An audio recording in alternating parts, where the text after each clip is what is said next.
Ito yung aircon ko. 2019 ko siya last na pinalinis. At pinaayos. So, ngayon lang nagulat yung gumagawa kasi kaya pala hindi na lumalamig eh. Ito yung aircon ko dito sa kwarto. So, it's time to clean up na. Kasi 2019 pa siya last na nilinis. Imagine.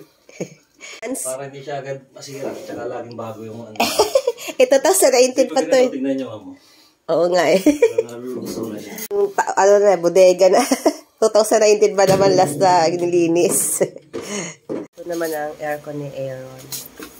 Ganun din siya. Taon din bago nilinis. Super dumi na din. Oh my God. Hindi ka naman tanim dito, ma'am.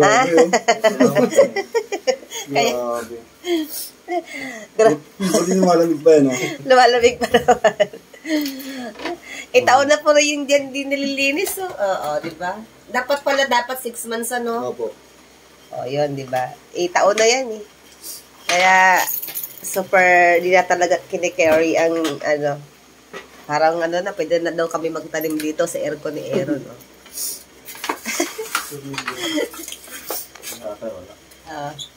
Kawawa naman ang mga aircon, no?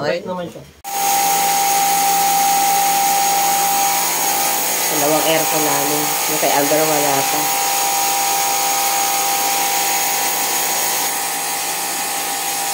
Grabe, oh. Pwede na tayo magtanim ng kamote. Grabe, ba yan? Ito yung aircon ni Aaron. Tingnan nyo, oh. Sorry naman. Ganito ko nakalimutan ipalinis sa mga aircon namin. Super busy kasi ako. Kung hindi ko lang naramdaman na parang hindi na siya lumalamig, hindi ko pa ipapalinis.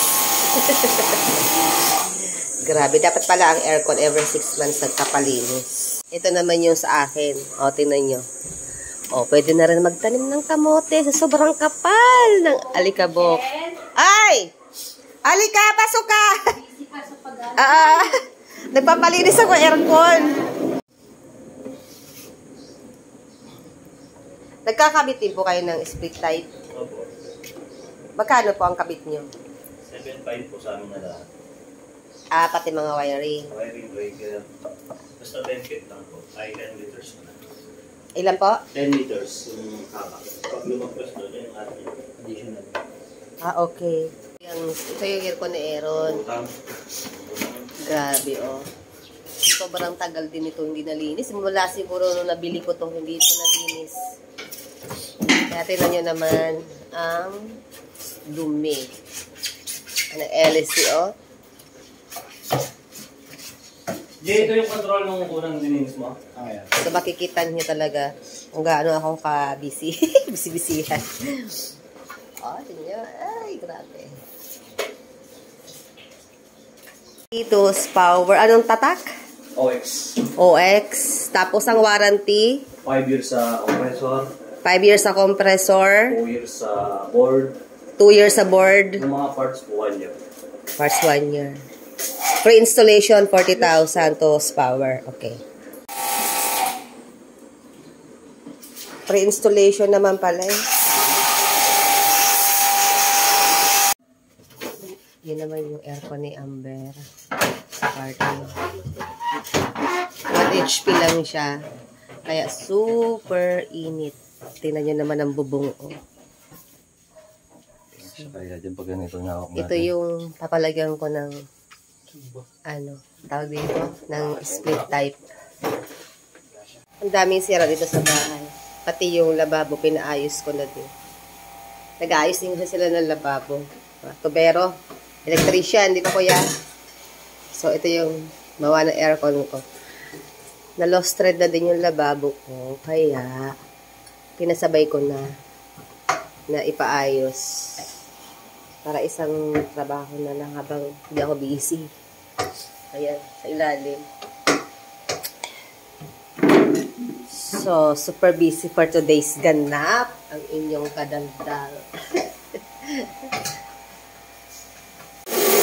Ayan, ang aircon ni Amber. Ayan, Super dumi din. Ah, thank you, Lord. Tingnan rin natin yung washing kong luma. Galing kay Mother. Kasi ito yung ginagamit ko para naglalaba ako ng mga basahan. Hindi ko na siya nagamit kasi may pumutok. Natakot na akong ulitin. Ayan sila kuya. Gumagawa din sila ng ganito. Mga washing machine, electrician, aircon, tubero. Kaya pinag-check ko na rin to para habang dito sila pang napaisahan na lang.